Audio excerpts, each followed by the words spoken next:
The thing is, I never told you guys what this podcast episode was going to be about. That is true. That's why Anybody have any guesses? I don't know, but I can't sleep, so I don't know if that's telling great. me something. But on Zaid's side, you know how he feels about people not being able to sleep very well. Yeah, you had to burn him like that. Oof. Well, That's a zinger right there. How do you feel about sleep, Zaid? I know you like. I didn't get sleep. much sleep last night. That so. sucks. See, I'm telling you, we just can't sleep because we need to do this. Well, we are here, and I do appreciate you guys just being here with me and going on this journey. And I didn't want to tell you guys what this podcast episode was going to be about because I honestly was really excited to talk about this topic. It's the first time I talk about this topic, and it's also the first time I have two gentlemen at the same time on finding the oasis within. So this is too much for me to handle now. Yeah, I mean, we get that a lot. They're like, the question we get the most is, how is your guys' dynamic? How do you guys do work? You know? Mm-hmm. And it's, I mean, to be fair, I think we're just opposites. Yeah, we just work together. Yeah. We work well together. He does half the stuff I hate, and then I do the stuff I like, and he hates. So it's like, You guys are going to find this very interesting because the topic of today is friendship. Oh, ooh, wow. So Saeed, you just hit it right on the nail. And this is the question because I'm so inspired by your guys' brotherhood. I think you guys are more than friends, in my opinion, even though we haven't known each other for that long. But, you know, energy tells. It's very obvious that you guys have a really beautiful synergy between the two of you. So I would love for you guys to walk us through memory lane and let us know how you guys met and how were you guys able to cultivate the brotherhood that you have today? very, very good question because it's a long story, kind of. Mm-hmm. Zaid is one of those dudes that I always heard about in the community that everybody played with, but I just never met, never saw him. Right. And this was probably around 10 years old. Like, Really, at that age? yeah, dude, because of the mosques, you know? So Oh. like traveling from mosque to mosque, sometimes you'd like go to different events and things like that. So I would know friends around each area and they would kind of probably introduce me to certain people. I may have met Zaid a long time ago. I just don't recall. Mm-hmm. Now, the thing is, there was a time where I was working at a hair company and I was all over the place, meeting all kinds of people and just going out with, you know, like some of my friends that owned dealerships or just like exotic car services, things like that. And Zaid would hop in every once in a while and get picked up by one of them. All right. And he'd just be hopping in the in the front seat and he's just like, yeah, dude, you got to eat your veggies. You got to do this. I was you gotta do that guy back Wait, then. so this was at 10 years old? Or are we talking about older No, this than that? was probably This was like 18, I feel like. 18, Okay, so 19, teenage years, right okay. after high school. Yeah. You know, you're starting to feel like an adult and finally mom's not calling and like, I'm really not even sure how we met. I think it was through at a friend's house. I remember. You remember? No, 100% I remember. It was was it? one of the times you were sitting in the front seat of a car that came and picked me up too. Okay. And I was like, who's this guy? And I was like, nice to meet you. Zaid. All right. All he talked about was veggies. All right. You got to eat veggies. You got to stop vaping. Was I that Oh, much of an wow. asshole? You know, and I'm like, what's happening? This is opening a whole new world, right? And then after that, I didn't see him for a couple of years, but I would always hear stories like, oh, did you hear what Zaid did? Or we did this to Zaid or whatever. So it was like, I knew the mutuals. I just never knew Zaid. And along the years, I think the hangouts probably started to shift and more people would join. And he was there kind of all the time. And we just got to talking. We went on like trips and we found out that we like nature. So we got along on like, I would say the deep levels first, not really the surface level. Yeah, 'Cause we it's more don't of like care. a soul connection. Exactly. We're like, oh yeah, dude, I know exactly what you're talking about when you say I can hear the environment in Lake Havasu. And I'm like, there we go. I like that. Yeah, you it's know? also this thing where I like to hang out with older people. So him being a couple years, 2-3 years older than me, Yeah. I think I appreciated that. I would much rather hang out with some older cats instead of like, you know, younger ones. So I'm the same way, by the way. And I think the three of us connect on that level is because the wisdom that we have goes beyond our years. So it's a lot easier to find resonance with people who have been through things in their life where they have the experience, so they have the wisdom. But I look at us as old souls, the three of us. absolutely. Yeah. I agree. I was going to say, like, my perspective is probably a lot more different than Zaid's. I'm sure. That's why I wanted to ask, because I have a Yeah. follow-up question for you. Like, what was, like, in your mind, how did we meet? Honestly, I just like remember it happening. Like I don't even remember this is the tricky thing about my memory. It's just like I go from point A to point D and then I'm like, how did I get here? But yeah, I guess it's just great circumstances and a bit of luck. And then here we are. Yeah. I mean, yeah, go ahead.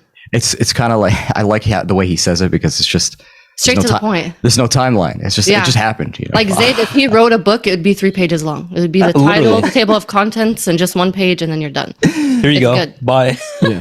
3 reasons. Me and Saied, we're a little different. I think our book would be like an encyclopedia. 100%. We'll be like chapter 1, humility. Well, I think there's a lot of beauty on both sides. And the reason why I'm asking is because I think the topic of friendships is really important, especially when we're starting to get older, that we want to surround ourselves with people who vibrate on a similar frequency. Now, I'm not saying that we all have to be the same because then we're not going to be able to grow. We need people to be able to challenge us. So for you guys, how were you able to cultivate a brotherhood? Because I think sometimes it can be very challenging from a male perspective to be able to have that kind of bond, to be able to kind of be vulnerable and share your emotions, share your thoughts and feelings without feeling judged.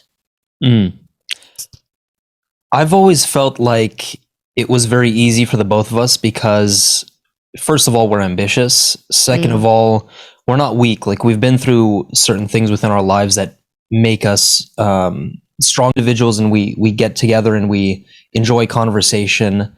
And through that, we create a connection. And I think that's just been the way we've bonded. Yeah, and then, you know, it's the no BS motivation. So we can insult each other without really insulting each other. Yeah. 100%. So, yeah. And it's a beautiful thing because like I said, we hit the deep markers first. So how do we do that? It's just recognizing what we both have been through on our individual paths and realizing that, you know, some things that have stuck with us really transformed us in a way where we think outside of our group of friends. And people stick out like that. Like look at a group, you can always find 2 to 3 people out of like 13, 15 that just really stick out. Like you can tell they shouldn't be here. They should be doing something absolutely ambitious, absolutely different. And why do you think people stick in groups that they're not meant to be in anymore? Because we all grow out of groups, but that has happened to me in the past where I've stayed in groups. I won't say why because I want you to talk about it and then I'll kind of continue. But why do we do that sometimes? I think it has a lot to do with self-control and comfort, to be completely honest. Because if you notice, most people in groups kind of get depressed in seasons, and we call it seasonal depression. Well, I mean, there is a way to just eliminate depression. And I think it starts with how you treat everything coming in your way, right? So control, you know, as people, we like to control things. So when you're in a group and you're lacking control, you're always going to be seeking to find that control if you're always losing at it, right? So you stick within that group until you've made your mark. And I guarantee you've moved on after that. It's kind of like that. So friendship, like how do we define friendship? Because I think it's just misplayed. Like we think that we need to be traveling together and start a business together and laugh together and go to comedy shows together and then bring our wives together. And it's like, none of that needs to be considered like a friendship. It could just be the benefit of the true soul, right? So like, my billionaire friend, I don't know, just got shot down, went to prison, came out, is broke, and is asking for $1,200 to get back on his feet. If I were to do that, that's a sign of friendship. It's a better way of communicating rather than being stuck in a group daily trying to ask the same question. What do you guys want to do? What do you guys want to do? What do you guys want to do? It gets very repetitive and boring. Yeah, I think it also depends on context because it's like if you as an individual, if you have a good head on your shoulders, then you understand that, okay, I'm going to spend a lot of my time with people who are above me, who have a different perspective, and then I'm going to spend a little bit of my time with people who are either on the same level as me or a little bit under me, because you have to have some self-confidence, and there are people who lack some skills or some experience in life, and I think that's also a valuable thing. It's not all bad. I think it's a lot more to do with like the second part, which is comfort. Yeah. It's So, being too comfortable. how does somebody know that they've outgrown a group? What do you think are indications that you've outgrown a friendship or a group? Um, And It's ponder on this. for me, it's intuitive. I know almost immediately. So it's a I feeling. start to get pissed off at certain things that the group will do, and then I feel almost empty. I feel hollow. Like this is not the right spot for me to be in. it's a good feeling. I like it because it pushes you to do better and you change actually. But I feel. Repeat the question. I What is ponder the too much. indication? No, it's okay. I know you got lost in the sauce. It's fine. We'll bring you back. What are the indications of you outgrowing a friendship or a group? What is it? Because Zaid's saying it's intuition. It's a certain feeling you feel in your gut that something now is a little bit off. It doesn't have to be positive. It doesn't have to be negative, but something just doesn't feel that it's right for you. Yeah, it's true. It is a feeling, I believe. And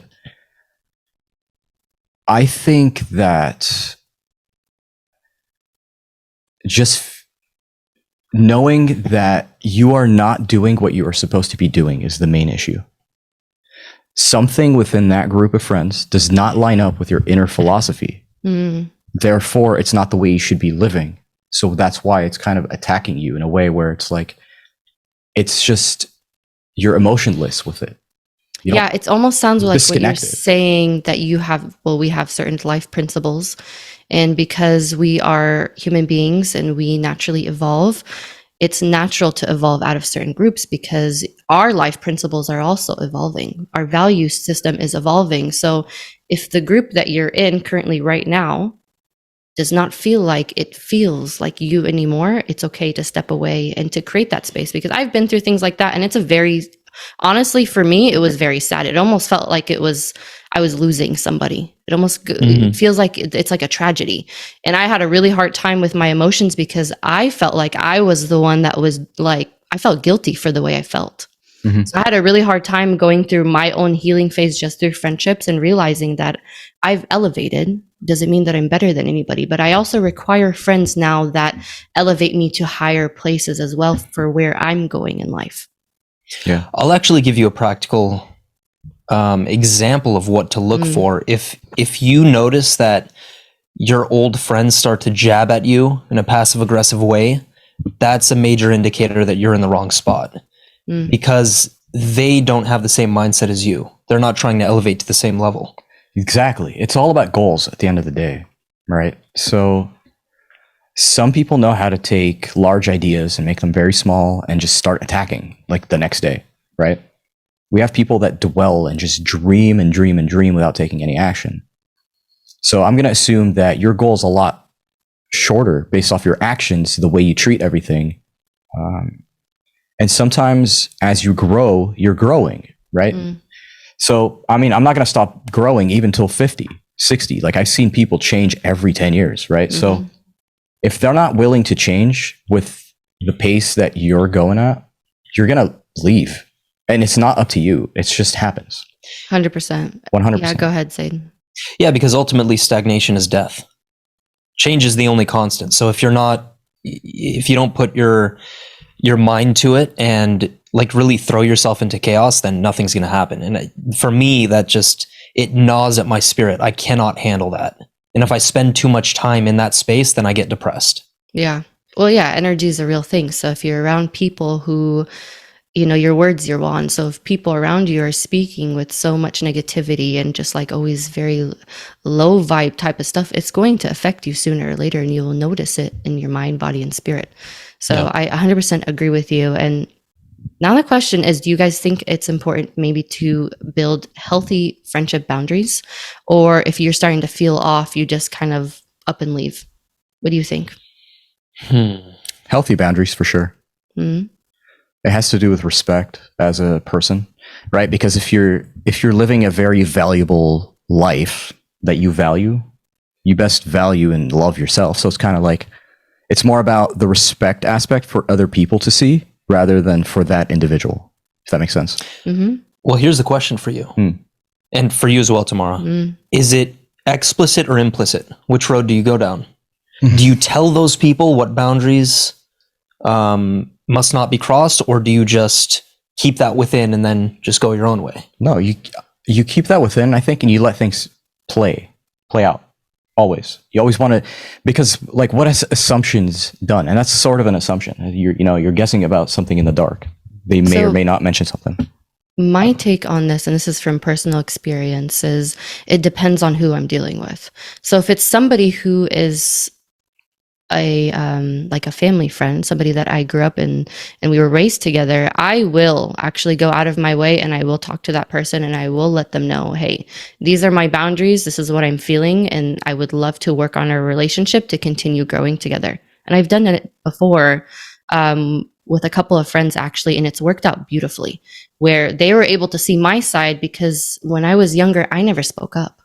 I was always the one because, I was always the funny one and I was always laughing. So I was just always laughing about everything, yet suppressing. So when I got to a certain age where I started to realize this is actually now affecting me and it's affecting the way I'm viewing people as well, because the way I'm viewing myself is not right. When I had that conversation, it ended up working beautifully. So I think if we pick and choose who we decide to have that conversation with, I think it could work out for you because it's worked out for me. And there's other times where I've had the conversation with people and they didn't resonate and I just had to let it go.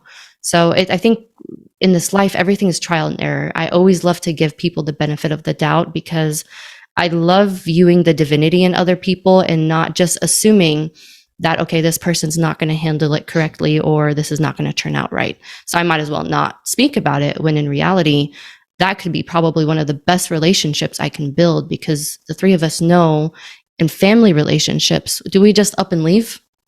Mm-mm. We don't. We constantly work on it every single day just to make sure we have that powerful relationship. So why not do that with our friendships too? What do you guys think?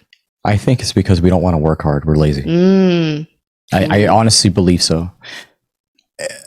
It does make sense. It's just examining the way people just do everything these days, right?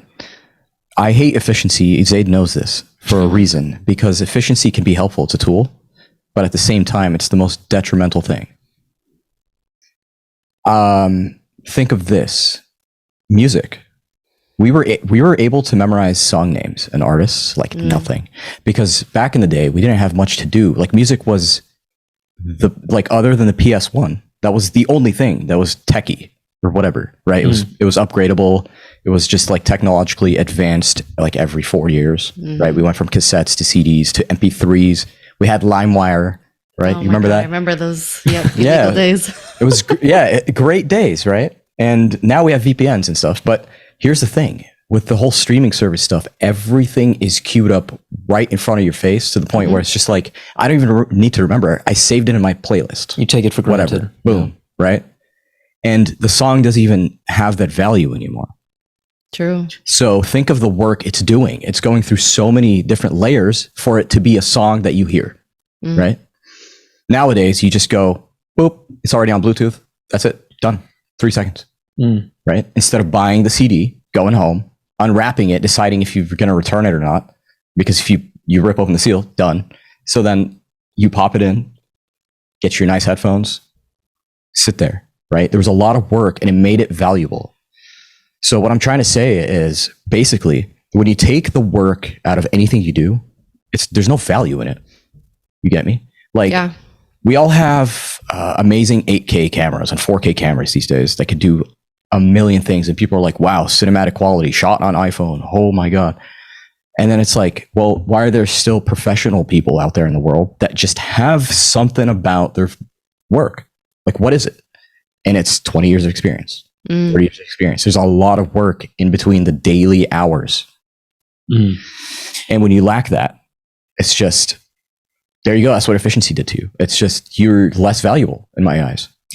Yeah. And, to go back to the explicit, implicit discussion with boundaries, I think I really like what you said about just going about it in the explicit way, because from that perspective, it leaves no question marks. If you just go about your business and keep everything inside and don't tell people how you feel or what lines they're crossing, then I think there's a lot of question marks there, and that could potentially damage relationships and that can burn bridges, which I'm not usually a fan of.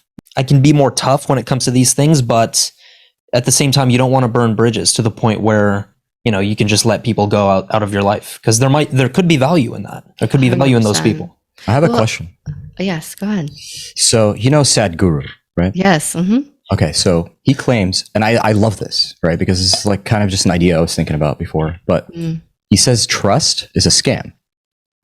Trust is a scam. It's a prison that you have given other people or people have given you. It's an imprisonment of some sort. And we needed to eliminate that from friendship in a way, because trust is something that you just let play out. Like, it's not, I don't trust you. I do trust you. Like, you don't cling on to it. There's no black and white with it.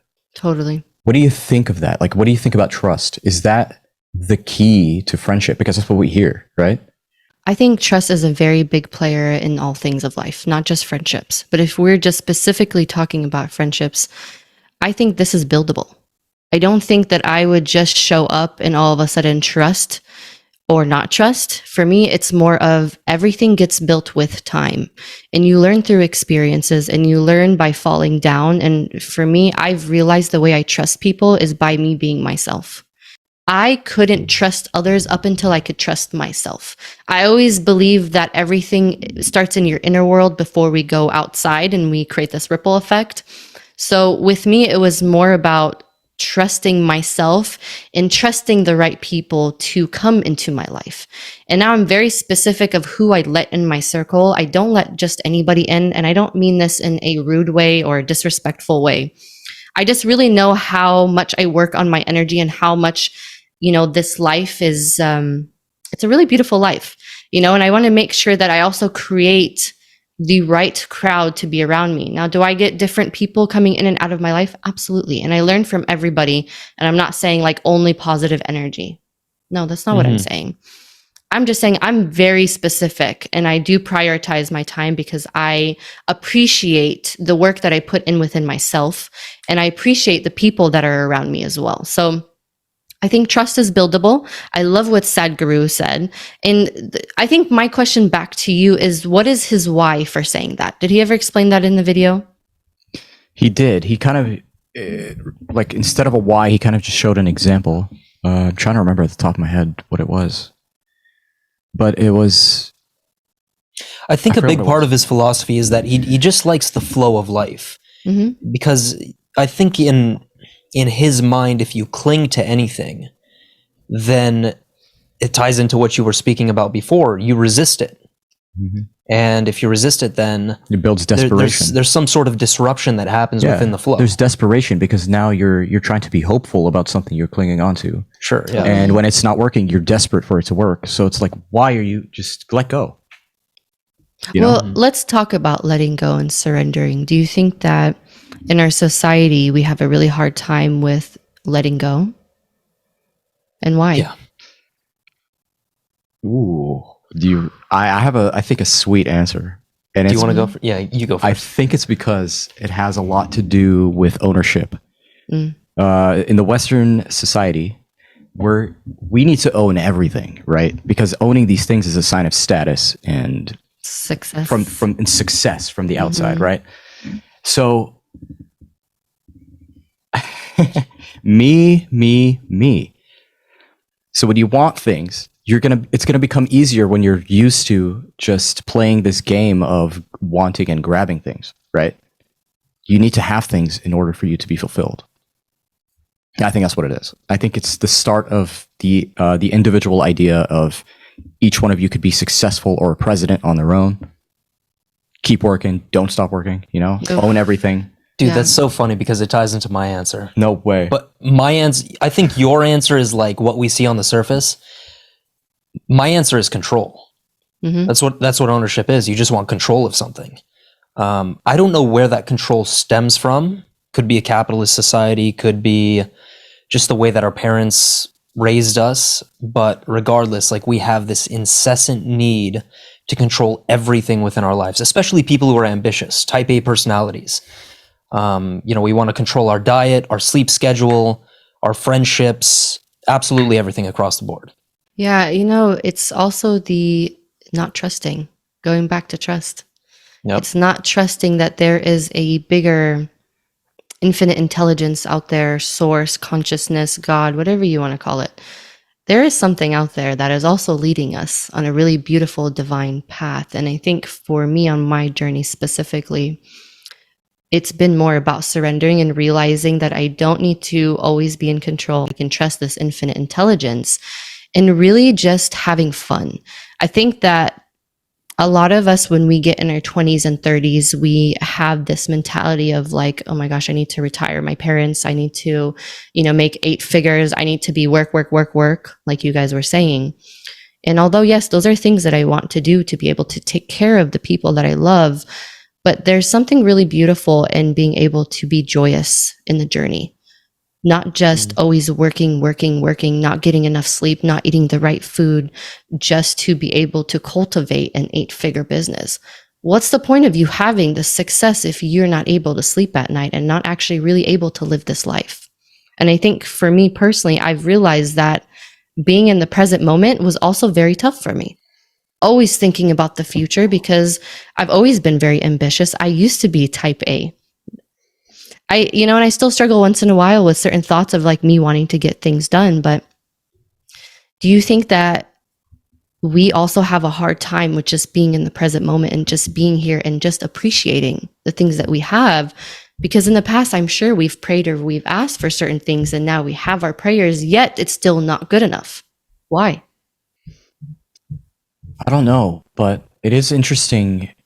I mean, I do know to a certain degree, like things that can cause it. And a lot of it has to do with short form content these days, which is on our average display thing that we call a phone, right? And it actually is not really a phone anymore. It's just more this of this distraction machine that can happen to take notes and schedule your crap too.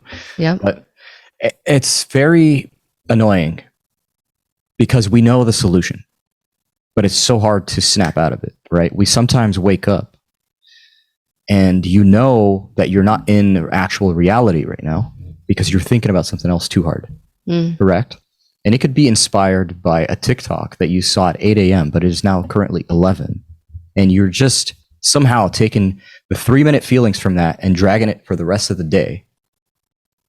And it can kind of, because what you pay attention to is what you see.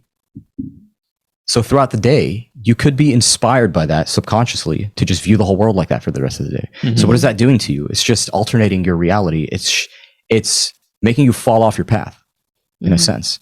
Because if you truly wake up and you start like feeling around, and I swear to God, I tell people this all the time, I've been saying it for years, feel things, right? This is wood and it has some sort of texture on it. Like remember where the hell you are, because wherever your feet are, that's truly what's happening. Yeah. As far as I know, if act like a convict or like an escape convict where everybody's trying to follow you all the time, right? Then you'll know where you are. You're not in this lunatic world. You're just literally being.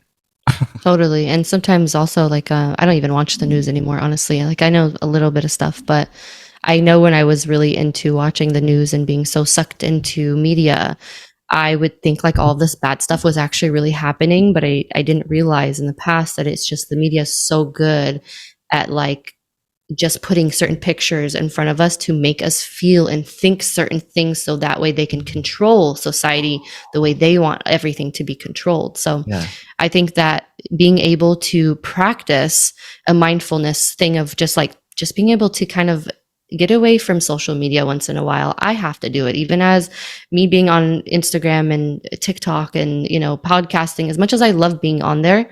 But there's times where I'm called for solitude and I just shut it off and I'm okay with that. And I do exactly what you do, Saied, which is I go out in nature and I let my feet touch the floor, to ground. I'm around my family, hugging, kissing, all those things are very healing. Zaid, I would love to hear your perspective on all of this stuff too, because I feel like there's things you want to say.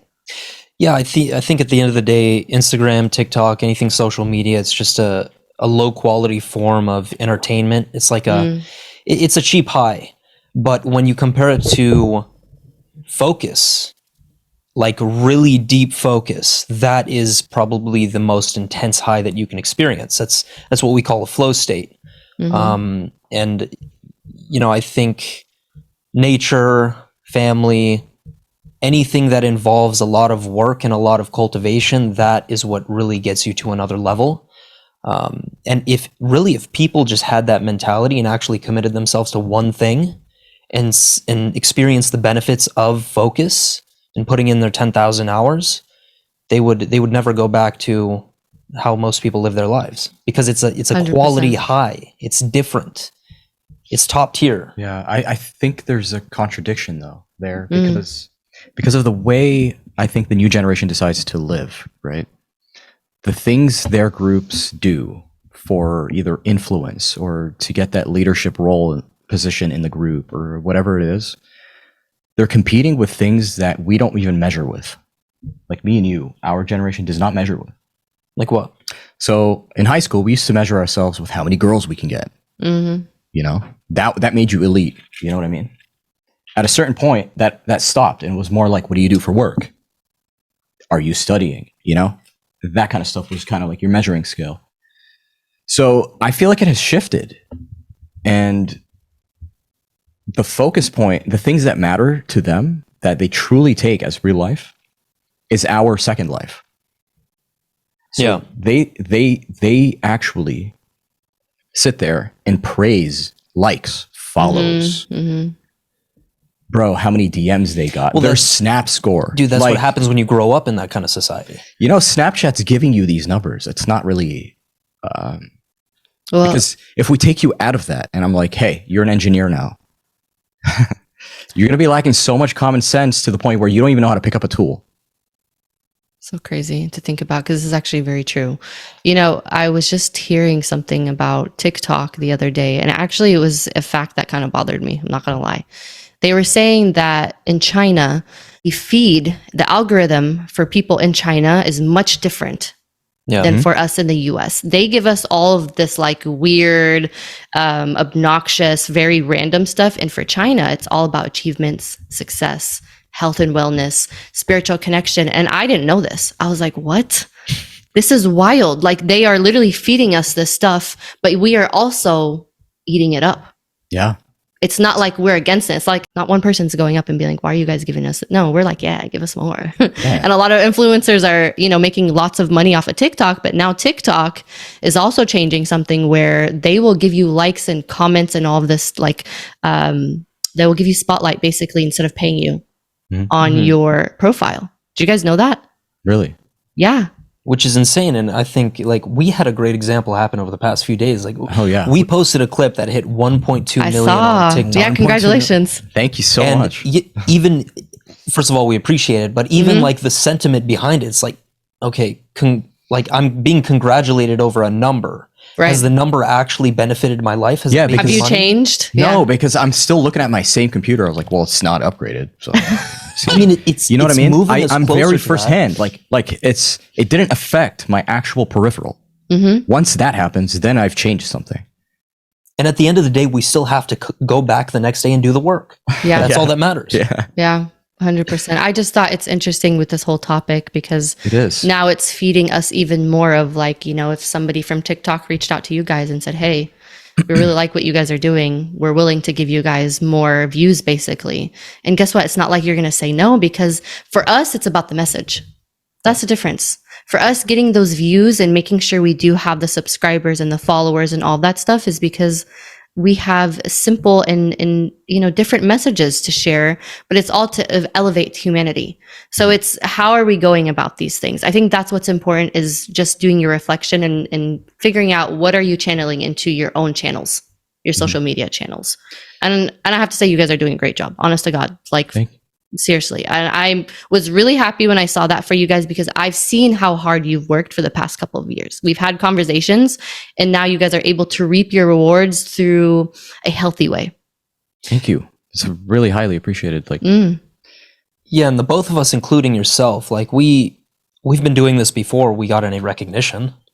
We've been doing this for a long time before we got anything. I've always felt like it was beneficial to the world, not really necessarily anything. And it's just feeling the room or to just ourselves, dude. Yeah. And to ourselves. Yeah. It's helped us just do great in our individual lives. Absolutely. I love hearing that. I love hearing that. Yeah. People are like, how do you guys have energy daily? Like we can get 4 hours of sleep and we'll be set for the day. which is today. Yeah, exactly.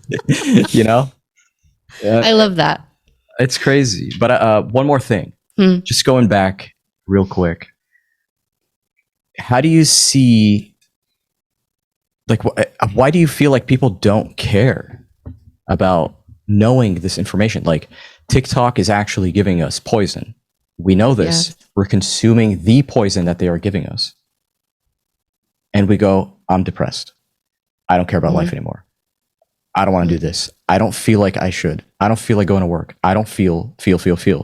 We're starting to feel a lot. And it's just, for the most part.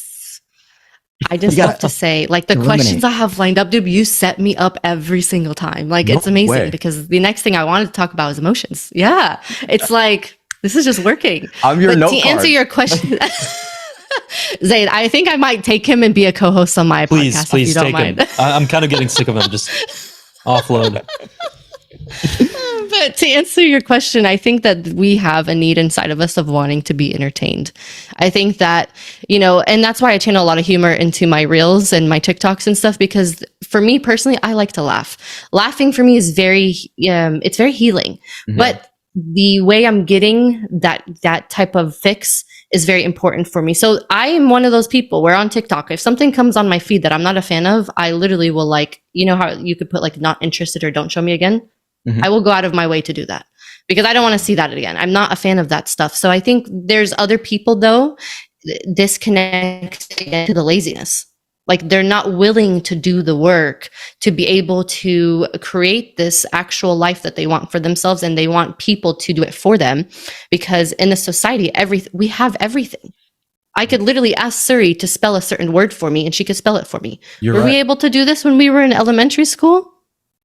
No, you had to grab yourself a dictionary somewhere. Yeah, I had my mom yelling at me. Mine was a little different.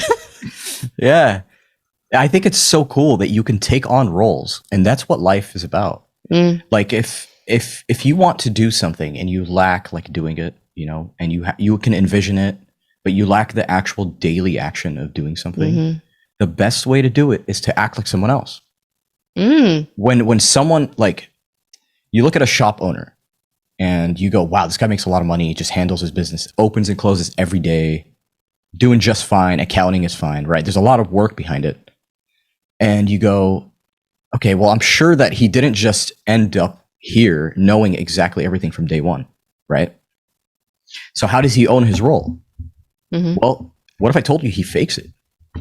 He just acts like the boss. I put the money in, so I am the boss. You can boss up however you want, but as long as you take up that role, you'll be doing things that are going to be serious and you're going to take seriously. It's going to be a whole different world for you. Like, I'm a photographer. Am I going to sit around and dream of photos all day?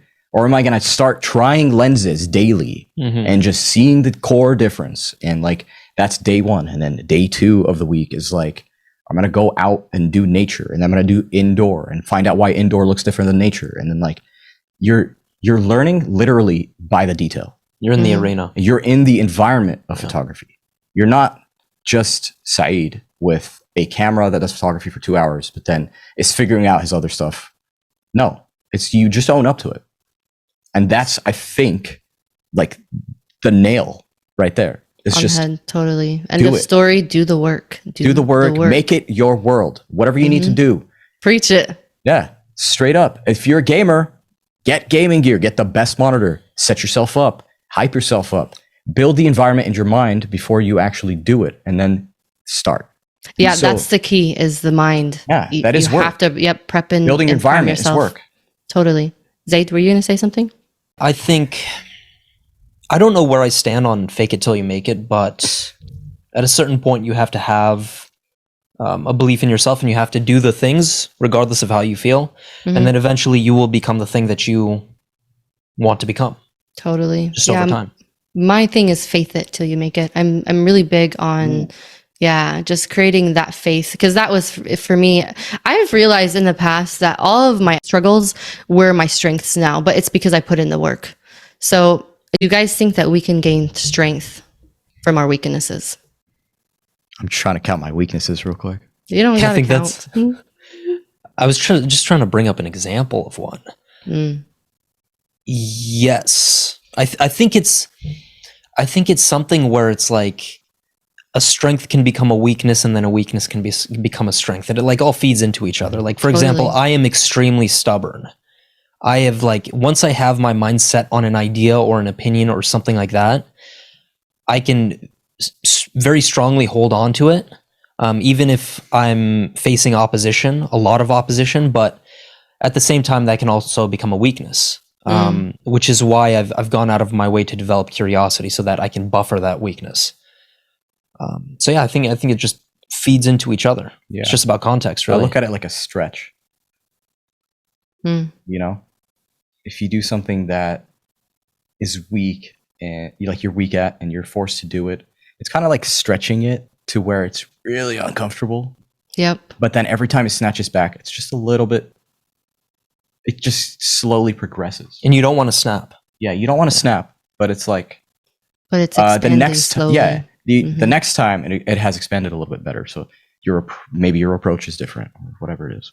I love those examples, actually. Well, what about from like a male perspective with emotions, dealing with emotions and wanting to get things out? Is that... This is always if you guys are listening to this on Spotify, they both just looked at each other.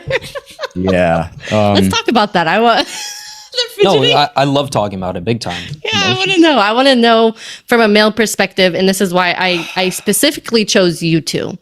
There's a divine reason behind all this. So I want to hear about emotions and how do you deal with them. Before we talk even about emotions, I got to tell you how men genuinely think. Please do. And I think Zaid agrees. You gonna come out with an Andrew Tate? No. I swear to God. No, it's not that. I do miss him on social media. I'm not gonna lie. He's pretty sick. Yeah. But yeah, the way we live and the way I think our mentality is we do treat ourselves like a rock. Okay. So we're hard on ourselves. And we feel neglected from areas, and we feel like we're stuck in space in a sense, and we just need to benefit everybody until our time is done, and then we collapse.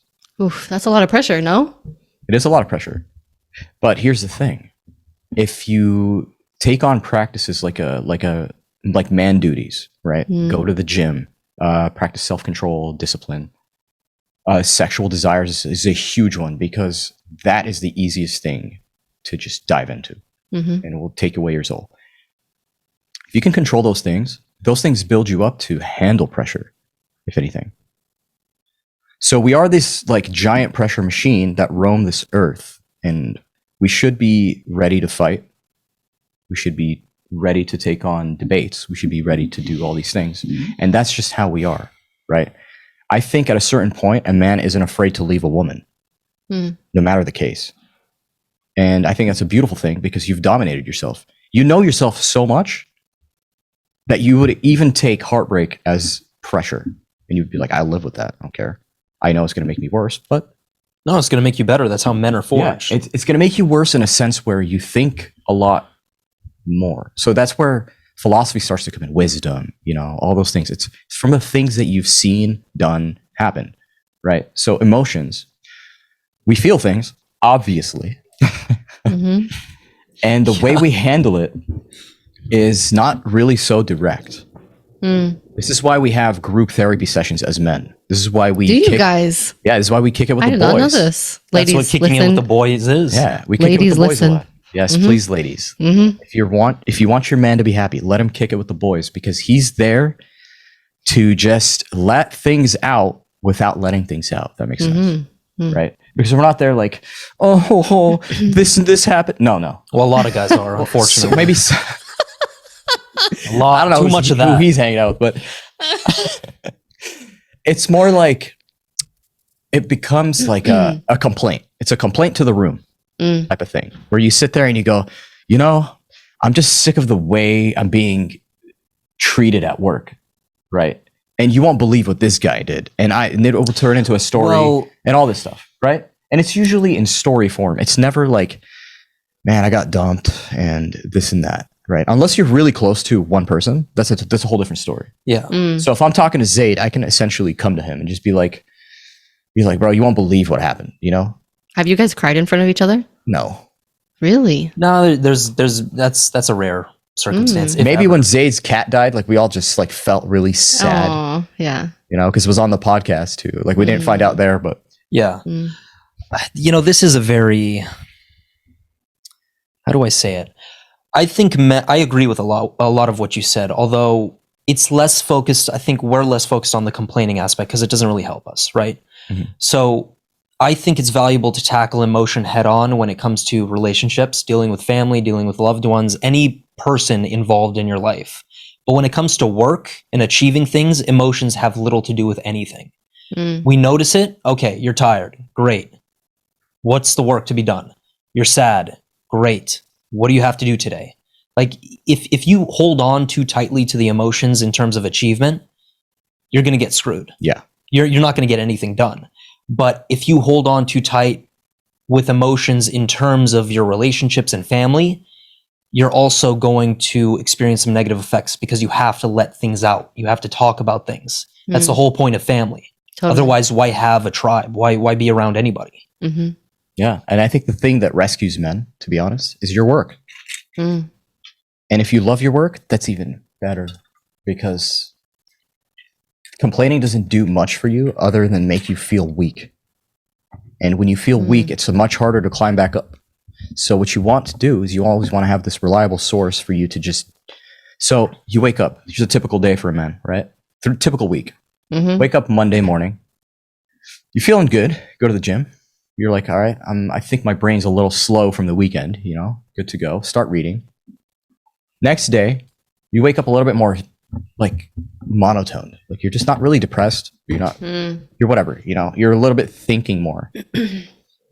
If you have things to do, regardless how you feel, you're going to have to do it. Right. And that's what a man trains himself to do, is to do that in the easiest way possible, is to just snap out of it, go to work. Regardless, I still have to go to work. Right. Next day, I feel a little pain in my stomach, threw up in the morning. You know, I feel whatever. Still got to do what you got to do.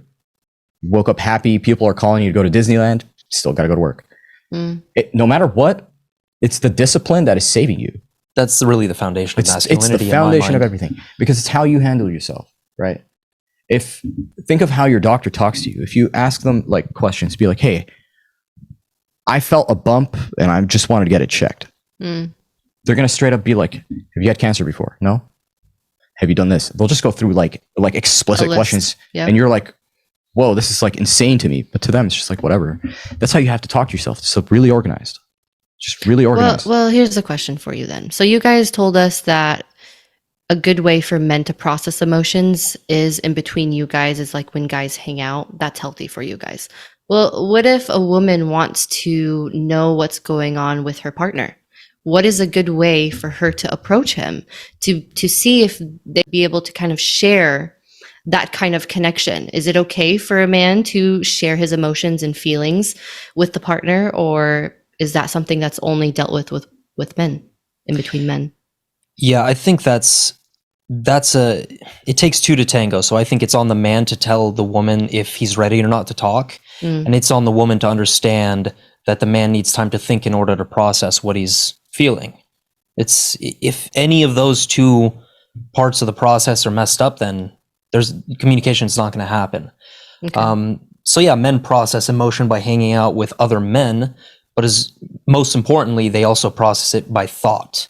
We like to work on the car. We like to go to soccer practice. We like to think about these things and get into our body, and then really ground ourselves in logic.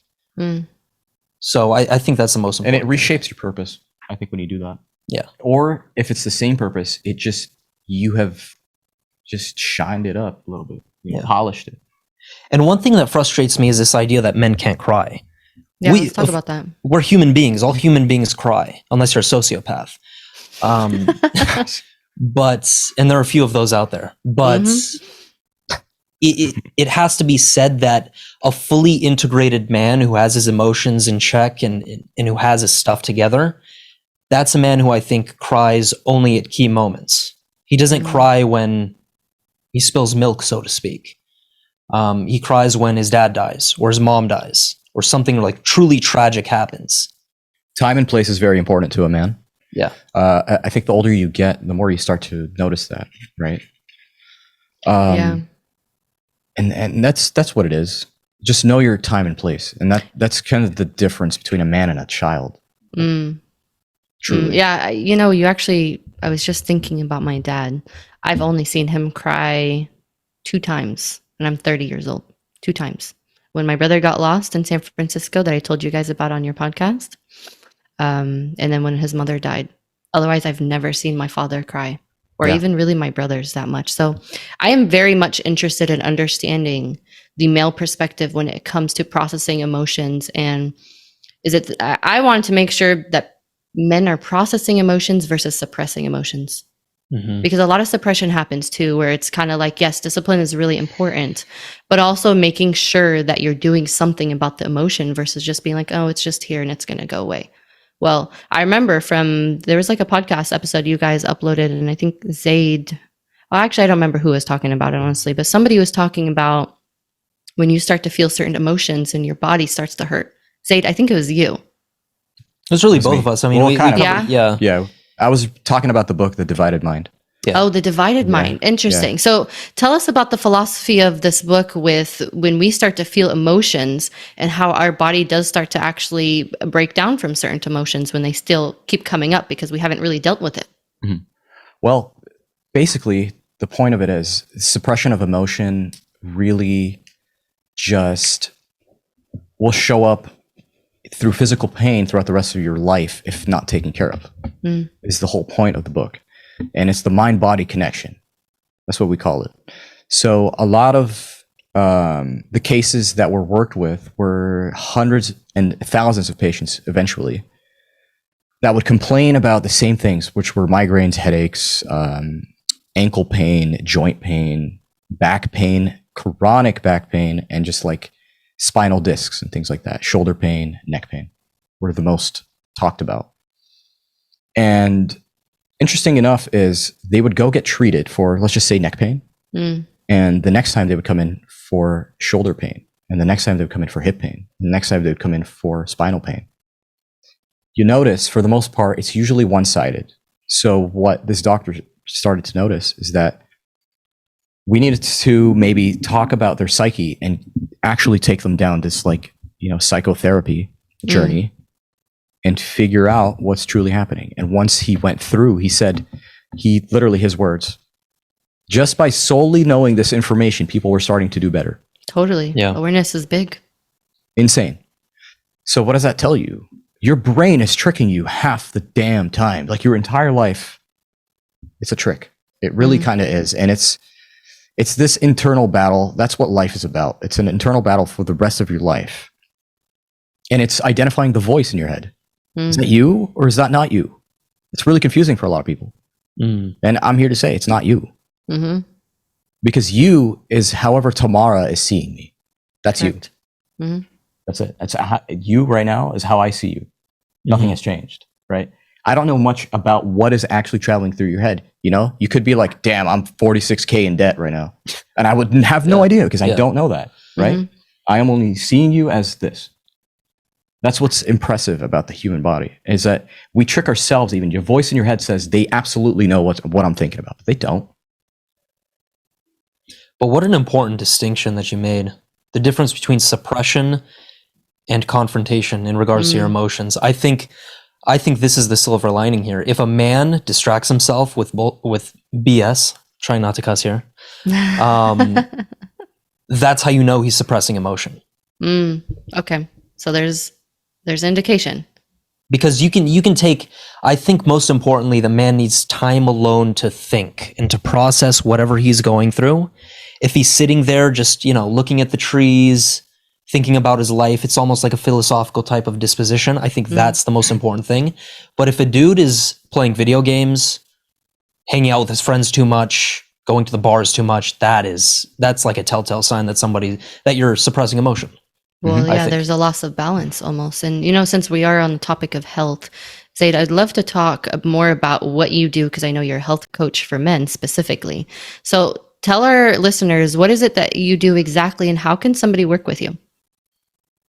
Well, So, of course, as you mentioned, I work with men, just because I am a man myself and I know what men do in regards to just health in general. So I focus on 5 fundamental things. Actually, really 6 because I've added a new one. But sleep, I think, is at the top of the hierarchy. It's the most important thing. Then we have hydration, nutrition, movement/training, effective supplementation, and then lastly is like blood work interpretation and then gene analysis. So that covers most of my work over the course of 8 weeks with an individual. And in terms of how they can work with me, I mean, they can just go to my Twitter, Instagram. I have a landing page. Perfect. They can just read that. Yeah. Okay, perfect. And what even got you into this line of work in the first place? Well, the passing of my father. So my dad passed of heart disease, which is a preventable condition. It was his second heart attack that put him into a coma when I was 18 and was traveling the world trying to pursue soccer professionally. And as a result, I basically made a decision to become obsessed with the subject. And I was naturally kind of interested in it because I was playing soccer at a high level. So in order to do that, you have to have your health in check for the most part. But yeah, that's basically how it started. That's my inspiration for all of this. And I can help other men as well. I see other men go through a lot of really tough scenarios. Absolutely. I love that you have, again, taken what somebody would think is a weakness, but turned it into such a beautiful strength to be able to hold the space for other men. And that's really kind of what I wanted to do for this episode is I wanted men who are listening to understand that there are other men out there that are willing to help and empower you to reach your goals. And it doesn't have to be with, anything that's really outside your own self, your own body, your own mind, your own spirit. So Zaid, I'm so appreciative of you for building that platform. Appreciate you. I will make sure to link all of your stuff. And Saied, I didn't forget about you because you are you're such a deep soul. And you call yourself the visual craftsman. So talk to me about what's a visual craftsman and what is it that you do exactly? I do the art of memories. And ever since I was a kid, I've always had this resonance, or I would say environmental vibe that I've just linked with. And if you want to know that kind of vibe, it's actually heavily related to 1980s and 90s London, old towns. That's the kind of vibe that I truly if there was an alternate reality, that's where I was 100%. Wow. And I try to bring that out. It has a very kind of nostalgic feeling to it. And I love that. I love messing with light. I love the darkness a lot. I love contrasting colors. And my journey of just appreciating colors and frames of artwork that we call cinematography. It's just moving motion. It's moving stills, basically. I genuinely just wanted a space to just post my ideas. Because here's the thing, as a creative, you will learn this in the long run. For anyone that's listening, that's new to creating or photography or whatever it is. Whenever you have an idea, you got to execute quick. If you don't execute quick, that idea is gone. And you have to wait till that next idea comes because it won't be the same. There's a weird thing with creativity like that. I'm sure you know because of music. Sometimes you're just oh my God, I got a genius idea. I can picture it fully from start to end.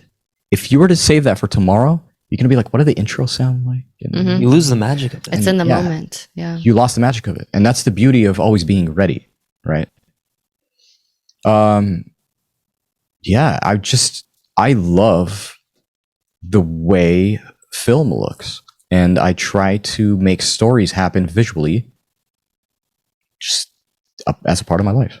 And it's really beautiful. I mean, somebody like myself who appreciates visuals and art and memories in that deep soul connection, I definitely connect heavily with the stuff that you post. So I would love for you guys, listeners, to go to his page as well, which I will be linking, just to walk your own journey through his pictures and videos, because it's literally like a movie, and it's I'm able to create my own movie through your movie, which is crazy to me. I love that. The best thing you That's can how I ever feel. tell me is I felt this. I felt a certain way about this. And I'm like, I made you feel that way because I felt something when I was doing it. Yep. Well, it was channeled. So that's why we're able to receive it as receivers. So that's why it's so important to know your why. And for both of you guys have your whys, you're channeling that energy. So it's easy to receive. And I think that's why I love this episode specifically so much, because it's so authentic and it comes from different perspectives, you know, male and female, which I really, really love co-creating in this way. But Saied, I do have a question for you. Sure. What would your advice be to men if they want to create that deep soul connection within themselves? Because I do feel that you have that within you. Oof. What a question. I know. Damn, he had to take a deep breath in. Make sure you exhale. I think it's coming to terms with things. Okay. I know a lot of men, a lot of us go through a lot of things in life that we don't necessarily want to go through because it hurts. It's either painful, it's something that has shifted your life in some sort of way, it has shifted the way you think, whatever it is, right? You have to come to terms with things because that's the only way of settling to gain happiness in the things that actually matter. Because I know a lot of men struggle with knowing the things they should be doing and they want to do and they need to do, but they just can't seem to start. And it's because of that longing, that holding on to some sort of feeling from whatever trauma it is, whatever pain it is. It could, you know, for the most cases, it's usually a girl. It's divorce. It's whatever it is on different levels, but it always includes a female for most of these men, right? They've just destroyed their lives and they don't feel that purpose anymore because that purpose was held on with one other individual. That is the most incorrect way to think of life. People do not own us. We don't own people.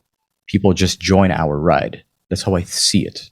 No matter the friend, the colleague, the girl, whatever it is, each of those people that you just explained have their own lives, meaning you don't own them, they don't own you. See it for that, own the things you can, which is why I say open a business, buy your car, like do all these great things because these are real assets. Your wife is not an asset. Okay. She could do some things that are considered tools that will help you out in your life, but I don't know so much that the way we think is actually correct. I think it's more pointed towards incorrect. And really, truly, the correct way to live is to just come to terms with things, see them for what they are, and find the solution because the solution is there. I'm pretty sure they have found it. Start working towards it. Never stop working. There you go, guys. That's the deep connection. That's a soul connection. Well, that was a really good answer, honestly. So I appreciate you sharing that. And of course, the last question I have for you guys, for both of you, when you guys are going through life's deepest, hardest challenges, how are you guys finding the oasis within or the peace within yourselves to continue walking this path, a conscious path? Honestly, mine would just have to be talking to people like you, talking to people in public, listening to TED Talks, and being surrounded by ideas rather than gossip. Connection. Yeah. True connection. I always take care of my health. That especially when I go through hard times, I always make sure that everything's dialed in. And I think training is the foundation for me. So usually in the form of soccer, but training. Okay. And I have one trick for the guys. If you ever feel down, and you just can't seem to get out of it, do something good for others. Ask about other people. That you'll see how that train of thought will actually give you the rope to just start climbing up. Well, we have built this platform off of being of service to others. So I think that is a key player to all walks of life, men, women, children, whatever. 100%. Do something where when you are feeling down and you're able to elevate somebody else, that energy will come back right back to you. Life, it's literally like a boomerang. Whatever you put out is going to come right back to you guys. So I appreciate the both of you guys. And I do have a really cool thing before we end the show. I always like to ask my special guests to take a deep breath in with me, and we'll ground, and then I'll have you guys either share an affirmation or words of wisdom or a prayer. So it's totally up to you. If one of you wants to share, you can. If both of you want to share something, This platform is your platform. So we'll just take a deep conscious breath in.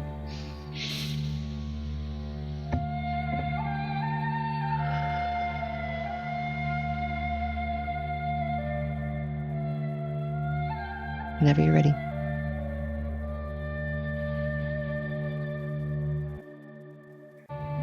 The most persistent wins.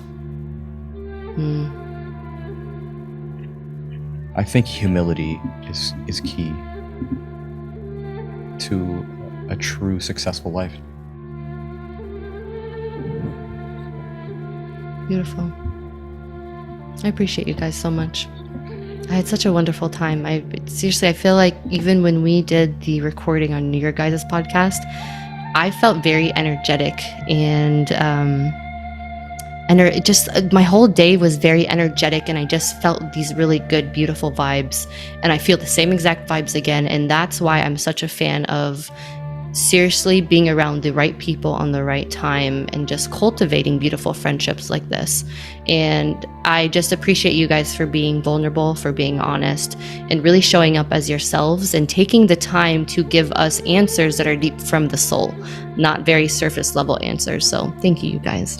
We appreciate you as well, and this definitely won't be the last time. Yeah, it's like you said, just amazing energy, and keep it up. We'll keep it up for them.